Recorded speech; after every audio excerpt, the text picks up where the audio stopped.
Hi, everyone. We're going to start it off right with a bang. We've got a tornado warning in the St. Louis area. Now, my weather intern, Josh Weisel, said that you can actually see this supercell, and boy, is that evident. There was a confirmed tornado earlier approaching the St. Louis area. Look at this structure, though, man. You've got everything right here. You've got the precipitation free base. You can see the mesocyclone underneath the base of the storm. You've got the wall cloud. And so this is that stream that's from Gateway Arch Park. This is looking west from St. Louis's Gateway Arch. And so pretty intense there. There's a look at the storm that is tornado warned. And this is obviously way north of us along the warm front. However, we do have severe weather potential over our region. In fact, when we look at the severe weather risk off to the west, you'll notice as we pop up a different radar source, a tornado warning now in effect for north of Stillwater in northeast Oklahoma. So this is just the start of a weather system that's going to be moving in, and a lot of energy. And not only that, that low-level shear, it's starting to crank up, guys. So we've got a busy one here tonight. What you need? Do you need anything, Marquis? No, he's just sitting back, just watching. Okay. So look at this. Yeah, Marcus, our audio guy. Look at that structure for that supercell west of St. Louis. So it's basically in western St. Louis. But we've got additional storms moving in. We've got to do this Facebook Live pretty quickly because we do have a 7 o'clock newscast. And so what we're going to do is we're still a ways out from the timing, but let's break down the timing as we've got some information here, some new information. New risk is going to be coming out here really soon too as well at about 8 o'clock. So I want to show you this graphic. This is the newest timing graphic, and this really kind of tells the weather story on what you can expect tonight. So as we look, you'll see those shaded areas on there, many severe, and as you get farther southeast, the severe weather potential will start winding down. But you'll notice the overlap in timing. So Zach, and we've been watching this close, Peyton, all weather interns, Wyatt and Josh, we're all ready. We're all geared up, ready for severe weather potential. But you're going to notice northwest Benton County, that timing is a little earlier, 6 p.m., which is a little bit on the early side, but it's just because there could be an outside storm that pops up.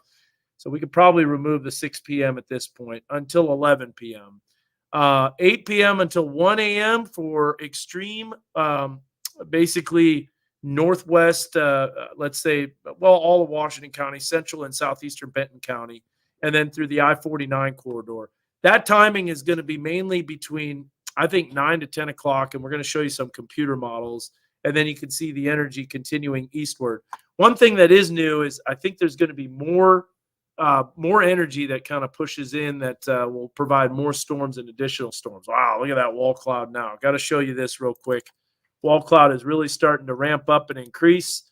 Yeah, it doesn't like you remaining on that stream. Look at the wall cloud on the just to the left of my camera image from the Gateway Arch Park, and you've got it right there. So you got all the classic features of a supercell: the precipitation free base, the vault area, and then right down in here is your wall cloud that's really starting to lower and maybe even starting to show perhaps tornado potential.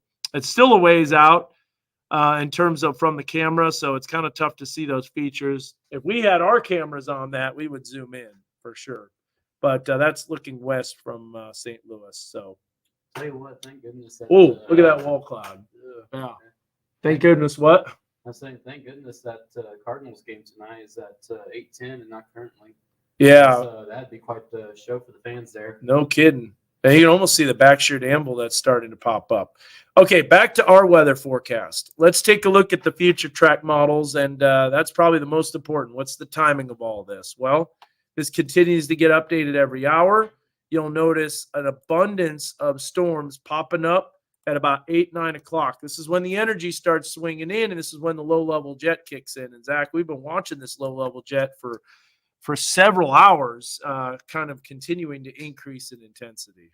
Yeah, we're pretty confident that the timing that the best severe weather threat is going to be is later on this evening. So 8, 9 p.m. and then continuing through the evening, even past midnight. So we're going to have a cold front dry line type deal come through. And then even behind that, we could see some more storms. Yeah, I mean, I don't think the first round after it comes through is when the storm threat ends, like you Yeah. mentioned. And honestly, QLCS tornado potential will be very real tonight, especially with all this energy swinging in the conditions. The three ingredients are going to be coming to fruition tonight. Yeah, definitely have the moisture, getting a lot more low levels cheer, Yeah, and oh man, it feels juicy outside. Went to let Wyatt in, and you feels can like feel Houston. It's like a Yeah, muggy summer. one. So more updates. We're continuing to watch that wall cloud. We'll keep you updated on that. Feels really, really awkward outside. Calm, humid, and cloudy. It really Yep. does. And we're already starting to see the anvils of these storms roll overhead. So back to the graphics here. 10:30, 11. Look at the explosion of storms, and there's more energy swinging in at 1 a.m. So they've been kind of showing this trend that maybe that we're slowing down a little bit. And then, sometimes the river valley gets impacted. Other times the river valley doesn't get impacted. I don't know. We'll see what happens because, models aren't perfect in predicting exactly where storms will develop. But you're going to notice that look at the tornado potential really ramp up, especially in the river valley. Now, the reason it doesn't in Northwest Arkansas is because it expects that there's storms already popping up. But there you see that energy moving out and firing up pretty quickly. So we got to cut this pretty short. Again, look at the individual threats on all this. We'll start off with the tornado threat. And you're going to notice that we've got that hatched area for tornadoes, which means potential for significant tornadoes, EF2 to EF5. That is a large area, and this risk will be updated in just about an hour. Got a large hail potential. Notice how there's really not much happening in northern